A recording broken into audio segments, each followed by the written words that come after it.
এখন বর্তমানে হয়তো বা ওয়াটারপ্রুফ মোবাইল, ওয়াটারপ্রুফ ঘড়ি এটা অ্যাভেলেবেল মার্কেটে। বাট আপনি চিন্তা করেন আরও 100 বছর আগে পৃথিবীতে এর আগে যখন কোনো ওয়াটারপ্রুফ জিনিসই ছিল না, তখন হ্যান্স ঘড়ির মার্কেটে এই ইনোভেশনটা নিয়ে আসলেন এবং এইটা ছিল পুরা পৃথিবীতে সর্বপ্রথম ওয়াটারপ্রুফ ঘড়ি এবং এটা ছিল রোলেক্সের জন্য একটা রেভলিউশনারি ডিসিশন।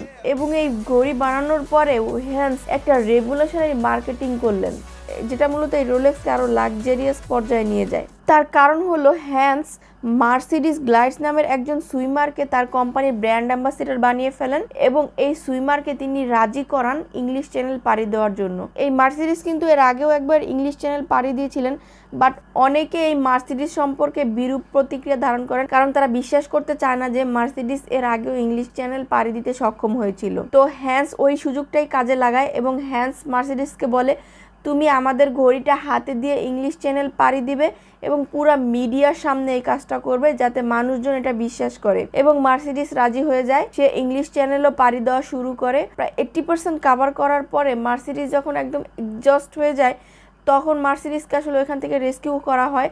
বাট মার্সিডিসের জন্য হয়তোবা পুরা চ্যানেলটা পাড়ি দেওয়া সম্ভব হয়নি, কিন্তু এই রোলেক্স চেক করে দেখা গিয়েছিল যে এটা একদম ঠিক টাইম দিচ্ছে, তার মানে এটার মধ্যে কোনো পানি যায় নাই। এবং এটা হ্যান্স বিভিন্ন দেশগুলোর মেইন যে নিউজ পেপার ছিল, ওই নিউজ পেপারের ফ্রন্ট পেজে সে মার্সিডিসের নাম এবং তার ঘড়ির নাম দিয়ে সে অ্যাড দিতে থাকে, যেটা রোলেক্সকে আরো পপুলার করে ফেলে। এরপর রোলেক্স ঘড়ি মাছের অ্যাকুরিয়ামের ভিতরে পানির মধ্যে ডুবিয়ে রেখে তারপর প্রমোট করা হয় এবং হ্যান্স ব্রিটিশের টপ অফ দ্য অ্যাক্টর ইভালিয়ানকে এই ঘড়ি পরিয়ে অ্যাড দেওয়া শুরু করে, যেটা রোলেক্সকে একদম নেক্সট পর্যায়ে নিয়ে যায়।